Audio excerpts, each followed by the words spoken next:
So guys, আপনারা যারা জমি খারিজ করার জন্য আবেদন করেন এবং তারপরে আর বুঝতে পারেন না আপনার জমি খারিজটা কত দূর পর্যন্ত গিয়েছে বা কোন অবস্থাতে রয়েছে, সেটা আপনারা অনলাইনে কি করে চেক দিবেন, আপনার জমির খারিজটা কতটুকু সম্পূর্ণ হয়েছে, আজকের ভিডিওতে হচ্ছে সেটাই আমি তুলে ধরবো। তো আপনার জমির খারিজটা কতটুকু পর্যন্ত হয়েছে সেটা চেক দেওয়ার জন্য আপনাদেরকে ফার্স্ট টাইম আপনাদেরকে একটা ওয়েবসাইটে চলে যেতে হবে। ওকে, তো আমরা চলে যাচ্ছি ওয়েবসাইটে আমাদের জমির খারিজটা কতটুকু সম্পূর্ণ হয়েছে সেটা বোঝার জন্য বা দেখার জন্য। তো আমরা এখানে land.government.pd এই ওয়েবসাইটটাতে চলে যাব। ওকে, তো যে কোনো ব্রাউজার দিয়ে আপনারা এই ওয়েবসাইটটাতে চলে যেতে পারেন গুগলে যাওয়ার পরে। ওকে, তো আমরা land.government.pd এই ওয়েবসাইটটা আমরা চলে এলাম। এখানে আমরা ভালো করে দেখেন, এখানে আমরা ক্লিক করব। তো ওকে, আমরা এখানে টাচ করে দিচ্ছি land.government.pd-তে। তো এখানে টাচ করার পরে আমাদের এখানে ভূমি মন্ত্রণালয় নামের একটা অপশন রয়েছে, এখানে নিয়ে আসবে। তো আমরা ভূমি মন্ত্রণালয় নামের যে অপশনটা রয়েছে এখানে ক্লিক করব। জাস্ট ক্লিক করলে এমন একটা ইন্টারফেস আমাদের সামনে আসবে। তখন আমরা এখান থেকে নাগরিক সেবা নামের যে অপশনটা দেখবেন সবার উপরে, সেটাতে আমাদের ক্লিক করতে হবে। তার আগে ডেস্কটপ মুড করে নেবেন আপনাদের মোবাইল ফোনটাকে। ওকে, তো ডেস্কটপ মুড করার পরে আপনারা এখান থেকে নাগরিক সেবা নামের যে অপশনটা রয়েছে এটাতে আপনাদের ক্লিক করে দিতে হবে। ঠিক আছে, তো আপনারা ডেস্কটপ মুডটা করে নেবেন আপনাদের মোবাইলটা। যাই হোক, নাগরিক সেবাতে ক্লিক করার পর আপনারা জাস্ট কিছুক্ষণ অপেক্ষা করতে হবে, যে ডেস্কটপ সেভটা করে নেবেন। ওকে, এখন নাগরিক সেবাতে ক্লিক করবেন। নাগরিক সেবাতে যখন আপনারা ক্লিক করবেন তখন আপনাদেরকে এখানে নাম জারি নামের একটা অপশন রয়েছে, এই যে এটাতে ক্লিক করতে হবে আপনাদেরকে। তো এটাতে আমরা ক্লিক করলাম।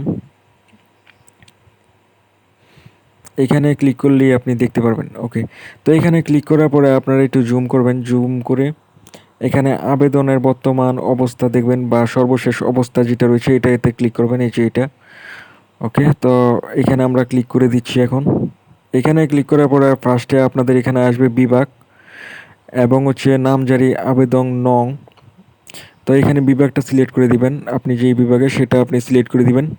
আর নামজারি আবেদন নংটা আপনি পাবেন আপনি যেই আবেদন করেছেন যেই ফোন নাম্বার দিয়ে, সেই ফোন নাম্বারে আপনাদের নামজারি আবেদনের নংয়ের একটা মেসেজ আসে, সেই মেসেজের মধ্যে নামজারি আবেদনের নংটা আপনারা এখানে দিয়ে দিবেন আর কি, নামজারি আবেদন নং বা নাম্বারটা দিবেন। ওকে, তারপরে এনআইডি কার্ডের নাম্বারটা দিবেন এখানে।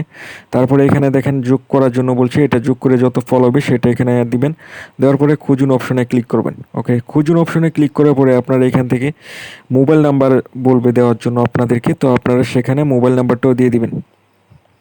ওকে, তারপরে আবার খুঁজুন নাম্বারে অপশনে ক্লিক করতে হবে।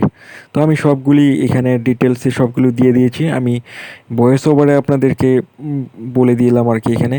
তো খুঁজুন অপশনে আপনারা দুইবার করে ক্লিক করতে হয় আর কি, ফোন নাম্বার দেওয়ার পরে একবার ক্লিক করতে হয় খুঁজুনে। ওকে, তো আপনারা যখন টোটালি সব কিছু এখানে দিয়ে দিবেন আপনার, ঠিক আছে, তখন আপনারা এখানে খুঁজুনটা কমপ্লিট হবে আর কি। ওকে, তো আপনাদেরকে সব কিছু এখানে বুঝিয়ে বললাম কী কী দিতে হবে এখানে, কোথায় থেকে সবগুলি জিনিস দিতে হয় আর কি, সবগুলি বলে দিয়েছি। নামজারি আবেদনের নংয়ের নাম্বারটা কিন্তু আপনারা পাবেন আপনাদের মোবাইল থেকে। খুঁজুনে ক্লিক করার পরে আপনারা এই যে এরকম একটা ইন্টারফেস চলে আসবে। আর নামজারি আবেদনের, আবারও বলছি, নামজারি আবেদনের যেই নাম্বারটা আছে সেটা আপনারা পাবেন হচ্ছে আপনাদের যেই আবেদন করার সময় যেই সিমটা দিয়েছেন, যেই নাম্বারটা দিয়েছেন সেই নাম্বার একটা মেসেজ আসে, ওইখানে লেখা থাকে যে নামজারি আবেদনের নং কত কত নাম্বার, ওইটাতেই লেখা থাকে, ওইখান থেকে আপনারা দিবেন। ওকে, ওইখান থেকে। ওকে, এখন তো আপনারা ইন্টারফেসটা দেখতে পাচ্ছেন, এখানে আপনার খারিজের যে অবস্থা রয়েছে, বর্তমান যে পরিস্থিতি রয়েছে, কী রকম রয়েছে, সম্পূর্ণ হয়েছে কি না সেটা এখানে আসবে আর কি। আর কোথায় রয়েছে খারিজটা, কী অবস্থাতে রয়েছে, তো এখানে সব কিছু ডিটেল আসবে। যদি আপনার খারিজটা সম্পূর্ণ হয়ে থাকে তো সেক্ষেত্রে এখানে সম্পূর্ণ লেখা থাকবে, আর যদি না হয়ে থাকে তো সেক্ষেত্রে আপনাদের এখানে প্রসেসিং লেখা থাকতে পারে, বা হচ্ছে ধরেন ইন প্রসেসে যদি থাকে, কিছু কিছু কমপ্লিট হয়েছে তো এখানে থাকবে। আর এখানে যদি আপনার 15টা ধাপ থাকে, এখান থেকে সবগুলি ধাপে যদি টিক চিহ্ন থাকে সেই ক্ষেত্রে আপনার খারিজটা পুরোপুরি কমপ্লিট হয়ে যাবে। যেহেতু আমার এখানে সবগুলি টিক চিহ্ন নেই, আমার খারিজটা পুরোপুরি কমপ্লিট হয়নি, পুরোপুরি কমপ্লিট হতে 15টা ধাপ